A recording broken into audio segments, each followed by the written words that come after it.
Hola, gracias. Buenas noches.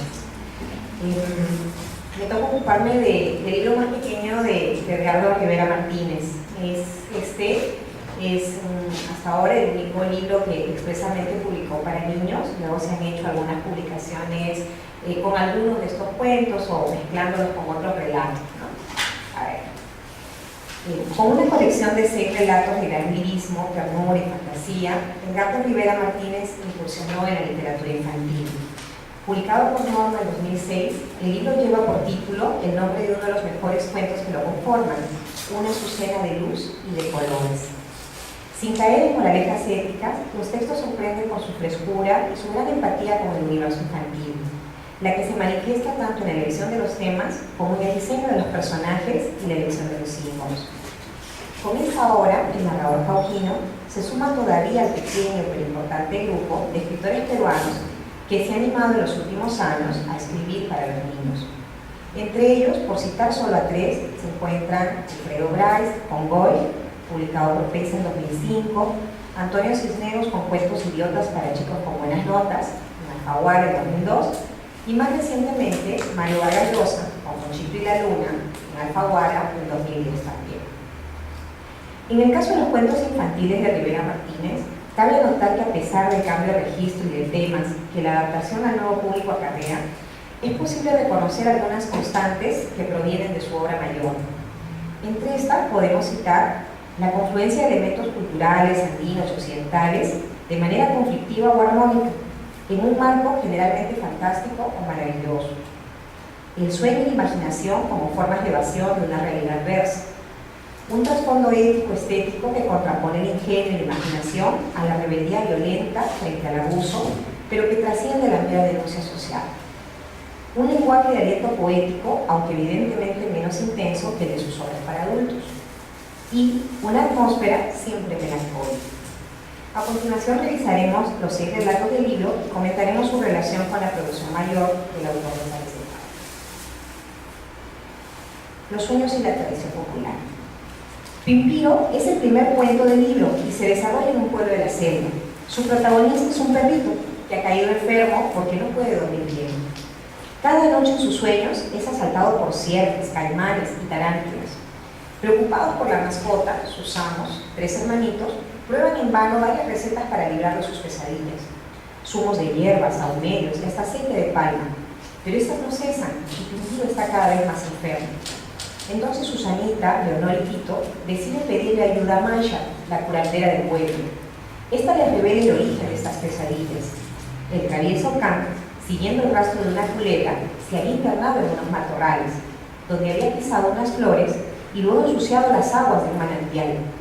Para sanarlo, es necesario volver al lugar de sus estropicios y corregir los daños que ocasionó. Convencidos de que no hay otra forma de ayudar a su mascota, los chicos se aventurarán con el perrito hacia una colina poco frecuentada y le ayudarán a hacer bien las cosas.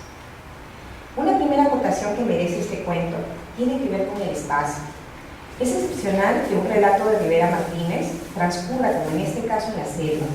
En general, su universo narrativo ha recreado espacios de la Sierra Central, principalmente en su ciudad natal, Jauja, y de pueblos aledaños, donde su familia tenía unas tierras. El otro referente es Lima, en especial Barranco, balneario donde él pasaba también largas temporadas. En estos lugares transcurrió principalmente la infancia del escritor, marcada por los relatos orales de su madre, su pasión por la música, su curiosidad por las iglesias y las costumbres populares. Sin embargo, esta primera exploración al oriente es todavía tímida. La selva es fundamentalmente un marco donde ubicar a un personaje como Misha, la curandera, que provee la solución a los males de Pimpío, y con ello les ofrece un saber a los niños. Hay que cuidar la naturaleza. El cuento termina con esta reflexión de Leonor, la mayor de los hermanitos. ¿Ya lo ves, Pimpío? No te pongas inútilmente en peligro, ni marchites lo que es hermoso, y menos enturbes lo que es puro. Por otro lado, ya en un relato anterior, Historia de Cifar y Camilo, Rivera había empleado animales como personajes de sus relatos. En este caso, Cifar era un hermoso gato persa, de ojos dorados llegado de París, que vivía en una gran mansión barranquina. Con él se encariñan, desde que lo vieron, Camilo y Cat, hermanitos de origen humilde. Es Camilo quien tiene la relación más cercana con el gatito. al punto que sueña con él todo el tiempo y hasta piensa en robárselo. Sin embargo, finalmente deberá renunciar a él, aunque se promete no olvidarlo nunca. Este cuento, que no fue escrito originalmente para niños, fue reeditado por Alfaguara en versión infantil en 2005. Es de un final más bien triste, a diferencia de lo que ocurre con Pimpío. No obstante, en ambos casos, es posible apreciar esa primera tendencia que anotábamos al inicio, la de hacer confluir elementos de mundos opuestos, uno pudiente y otro pobre, uno real y otro imaginario. Así, en algún momento Camilo, de quien se dice que solo sirve para poeta, sueña con tener al gato, para poder deslizar sus manos por su pelaje, ponerle una cinta azul y pasear con él por la plaza para que todos digan: oye, pero qué gato tan pitudo. Cifar cae enfermo como Pimpiro en el otro relato, y su dueña, Doña Ivonne, a la que los niños llaman la bruja, por ser una ricachona que al comienzo no les permite que jueguen con la mascota, cambiará de parecer e invitará a Camilo a visitar a Cifar todas las tardes. El gato mejora, para sorpresa de todos, que no se explica por qué este animalito quiere tanto a Camilo. Es más, se extrañan de que un gato pueda ser cariñoso. Cuando le preguntan al niño, este responde: ¿será quizás porque a los dos nos gustan el aire, el mar, las tardes? Y le gusta enderezarme con sus ojos raros. Camilo es, pues, el niño humilde, pero sensible, inteligente, bien hablado, al que le gusta leer e investigar y que aprecia lo mejor del otro mundo. Su nobleza lo ayudará a conectarse con ese otro mundo, aunque no será finalmente aceptado. Misha, a diferencia de Doña Ivonne, es un mediador positivo y sirve a través de ella para reivindicar el saber popular, pero también su visión mágica de las cosas. Así en Pimpío, la necesidad de curar al perrito llevará a los niños a buscar soluciones en otro lado, en un mundo también distinto.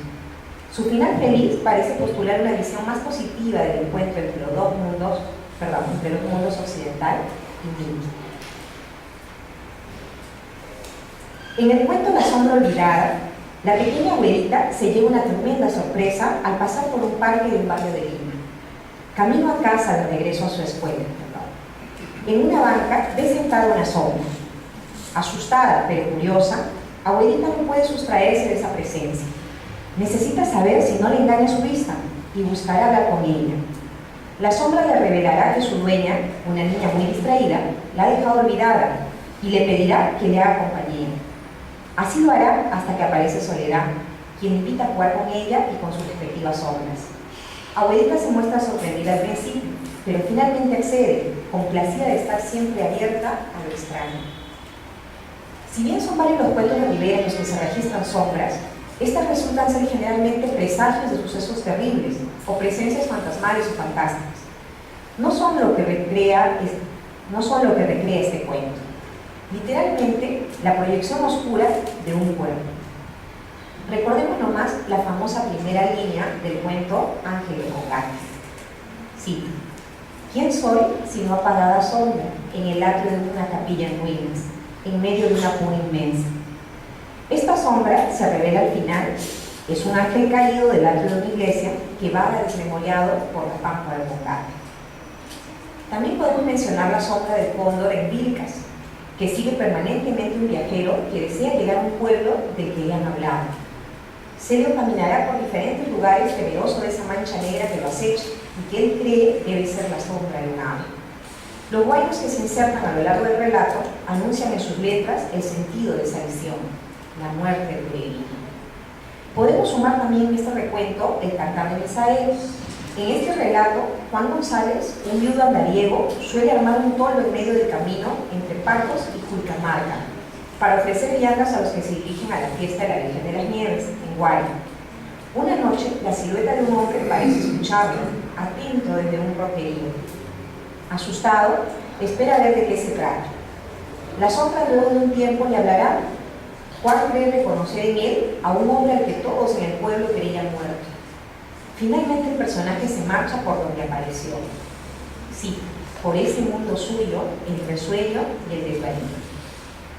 Si bien, como hemos señalado en La sombra olvidada, no registramos la misma atmósfera dramática de los cuentos citados, hay más bien humor y ternura, sí es posible reconocer en él el mismo tratamiento fantástico de los eventos.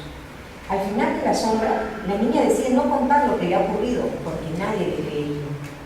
Quizás hasta la tomarían por loca. Abuelita no duda de lo vivido, no cree que es un sueño, antes bien se felicita por ser capaz de aceptar algo tan maravilloso. Sí, ¿qué cosas tan raras pueden pasar? Y no pararía hasta lograr muy en secreto que su sombra, la muy calladita, también hablara. Pensó en todo ello y se dijo que en todo caso lo mejor en la vida es estar abierto siempre a lo extraño, a lo maravilloso. Pasemos a revisar el tercer cuento. Una escritura secreta nos entrega la historia de Nati, una niña de 11 años, amante de la lectura, que imitación de un joven que había visto en el cine, comienza a llevar el diario. Solo lo escribe en las noches para que sus hermanas adolescentes no se enteren de sus sueños y ocurrencias. Pero estas lo descubren y se burlan de ella. Nati decide entonces inventar un idioma propio, con sus propios sustantivos y verbos, y todo lo demás que se necesita. Pronto se da cuenta que ese es un desafío más incitante que el diario. La niña se embarca entonces en la creación de ese código secreto. Mientras lo diseña, se da cuenta de que no es una tarea fácil, más aún porque ella pretende que sea más sencillo que el español.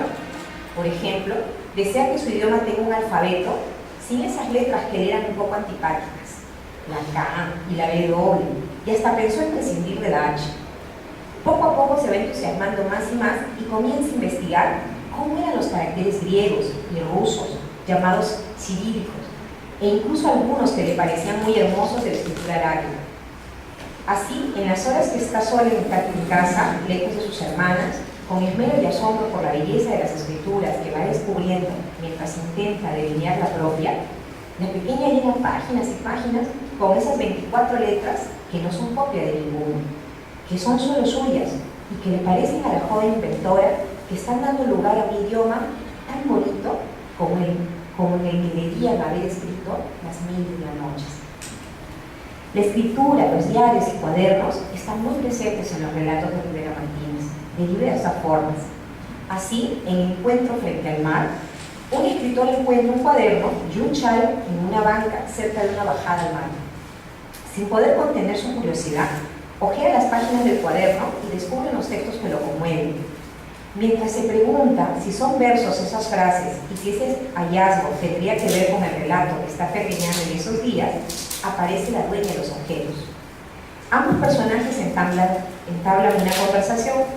El escritor le confiesa a la muchacha que lo que les está ocurriendo se corresponde con un relato que él ha imaginado. Finalmente, una voz parece comunicarle al narrador que todo lo vivido en ese encuentro frente al mar se desvanecerá. En otro cuento, Flavio Josefo, un hombre que parece un monje viejo y excéntrico suele aparecer el tercer domingo de cada mes por la Alameda de los Descalzos, portando un cuaderno titulado Libro de los siervos del Señor, que fueron llamados a su gloria en la ciudad de los reyes. La letra es hermosa, parece trabajada imitación de las unciones que adornan los textos litúrgicos, en caracteres que son también de otra época. En el cuaderno, Flavio Josefo escribe de manera cifrada nombres de personas que van a morir. En él escribirá su nombre al final. Como vemos, escribir aparece en estos cuentos como algo poderoso, capaz de devolvernos la intimidad o la libertad, como en una escritura secreta, o de quitar la vida o presagiar la muerte, como en Flavio Josefo. Es capaz de crear realidad, y en ese sentido parece oponerse de alguna manera al sueño o la imaginación. En Encuentro frente al mar, la historia que no alcanzó a ser escrita, que solo ha sido imaginada, se pierde con la brisa del mar. Se percibe también en estos cuentos una gran sensibilidad por la estética de las palabras. Veamos ahora el cuento que da título al libro. María Josefa, una adolescente de 14 años que quiere formar parte de la bolivilla, danza tradicional de un pueblo del Ande, es la protagonista de una azucena de luz y de colores.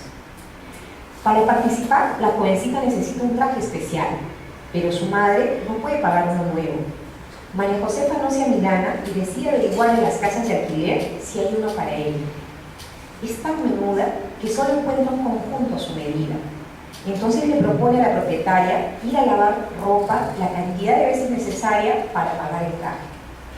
La mujer consiente Durante 4 semanas, María Josefa cumplirá con su ofrecimiento, a la par que ensaya con la cuadrilla y prepara una vara en forma de azucena, adornada con tirillas de papel de colores que usará durante el baile. Sin embargo, las cosas no salen como ella espera.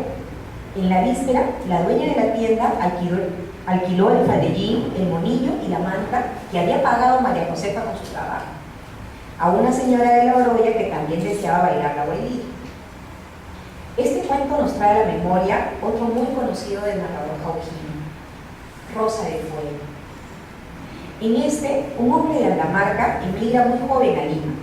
Aquí aprende un oficio que no se avenía muy bien con su figura, jorobado y flaco como era, ni con su rostro melancólico, ya que estaba al servicio de la alegría. Ptolomeo Linares fabricaba estrellas, rosáceas, lluvias, bombardas, entre otros componentes para fuegos artificiales. Nunca castillos completos por falta de capital.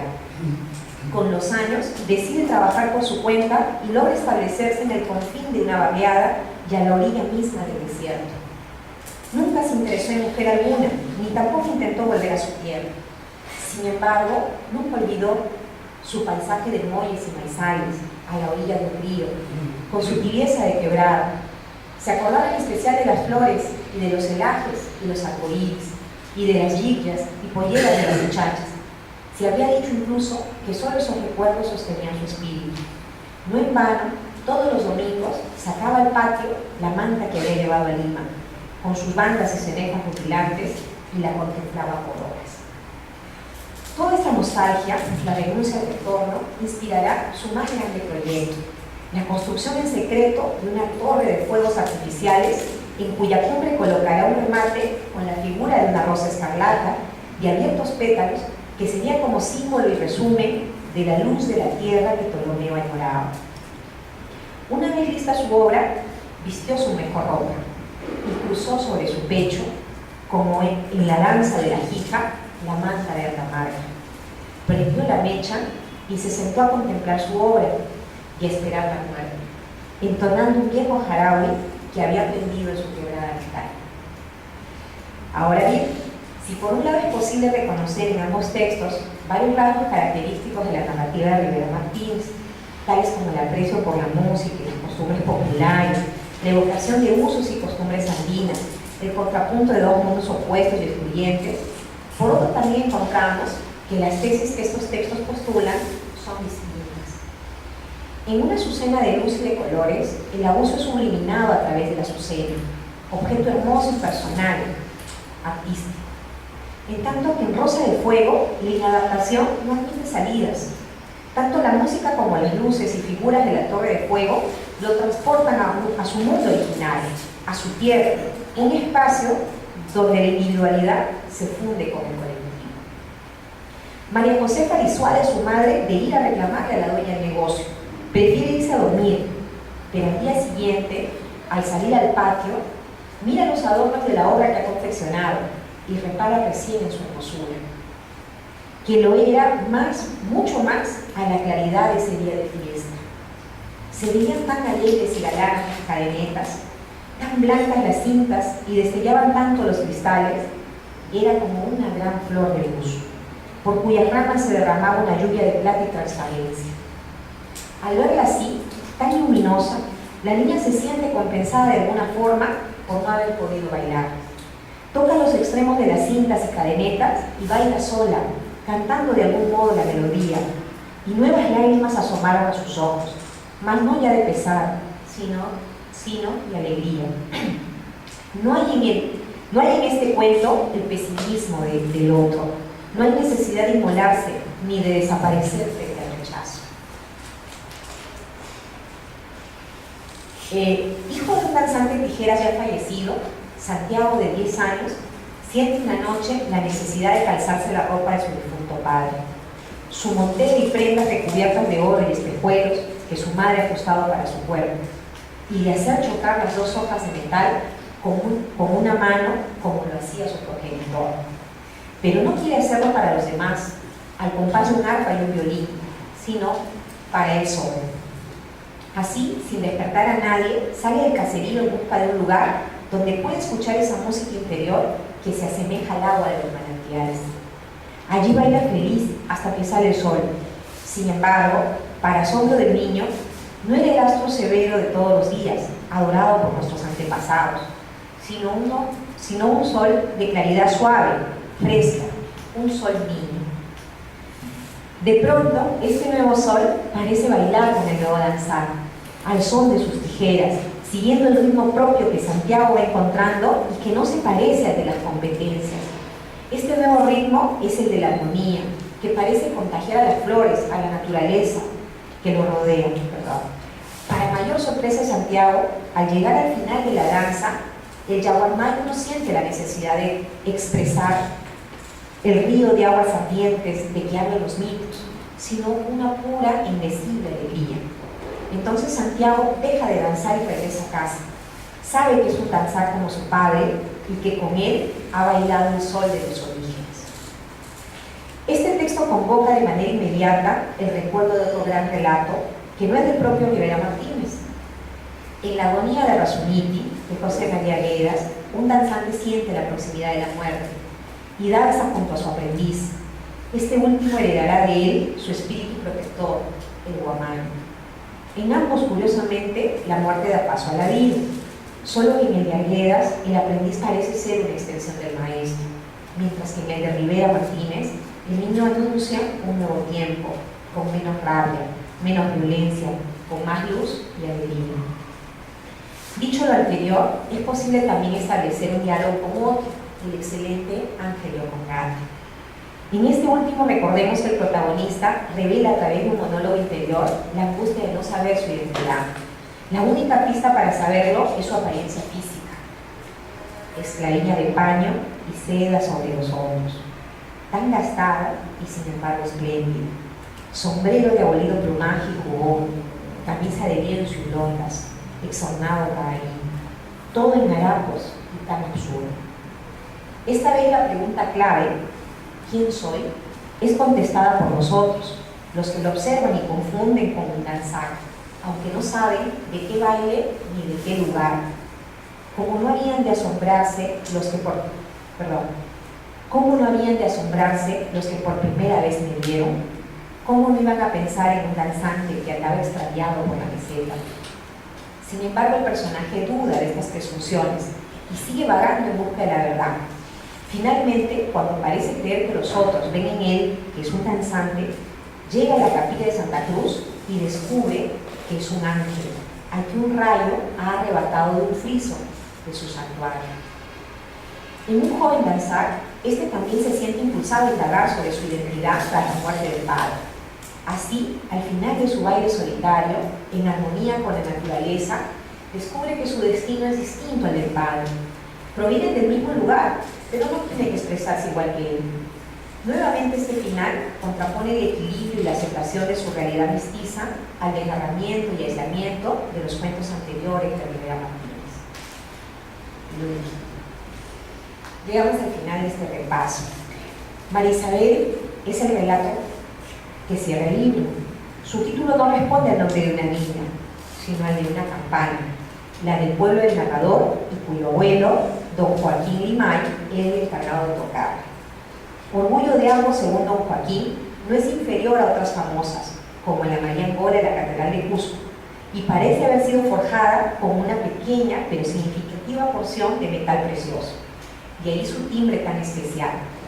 Durante mucho tiempo se mantuvo airosa en la torre de la iglesia, pero una noche fue herida por un rayo. A la mañana siguiente, el anciano y el niño van a medir los daños y se dan cuenta que no hay nada que hacer. María Isabel está quebrada sin remedio. Sin embargo, sus dos fieles cuidadores seguirán escuchando sus bellos sonidos toda la vida. El final nos recuerda la promesa de Camilo cuando descubre que la dueña de Cifar se ha marchado al extranjero y se ha llevado a la niña. Grandes y pequeños le aconsejan que se olvide de la mascota, pero él no les hace caso. Al contrario, cada vez que quiere, se reúne con él en su imaginación, en un mar cada vez más inmenso. Por otra parte, el niño de María Isabel no está solo en sus sentimientos. Comparte con su abuelo, personaje siempre cercano al mundo de los niños en los cuentos infantiles, su cariño por la campaña. Un objeto que, como la flor de papel de Azucena de luz y de colores, tiene como principales valores su belleza y su huella en la historia personal. Es de mencionar también otro objeto que en el universo de Rivera tiene un valor simbólico: el rayo. Este no destruye, sino que hace pasar a otra vida, menos material. En Ángel de Combate, el personaje pierde su cuerpo de piedra para convertirse en sombra, como sucede también con la flor, vínculo de dos mundos. Esta historia, como sus demás relatos para niños o no, parece surgir de un pacto tácito del escritor con los objetos, personas y lugares que lo marcaron en su infancia y hoy pueblan su imaginación. Esto lo remarca el autor en su artículo Algunas reflexiones en torno al cuento, cuando afirma que el cuento nos acompaña desde los primeros años con los relatos de la madre o abuela, y en otras ocasiones cuando remarca el carácter en buena parte autobiográfico de su obra. Pero también se nutre de un aparato simbólico firmemente estructurado y que por ello brota con fluidez en sus relatos, aparato que es producto de su familiaridad con los mitos universales. Hay que hacer notar que si en sus novelas suele haber una conciencia que dilucida el significado de esos símbolos y lo articula con la realidad nacional, en sus cuentos, en especial los dirigidos a los niños, la interpretación suele estar ausente, lo que no significa que esos símbolos dejan de surtir efecto. Voy a acabar acá. En resumen, esta primera incursión de Edgardo Rivera Martínez confirma no solamente la solidez de su concepción narrativa y su maestría en la prosa, sino que ellas pueden perfectamente y con un altísimo nivel de calidad servir para ampliar su audiencia hacia los más jóvenes lectores. Muchas gracias.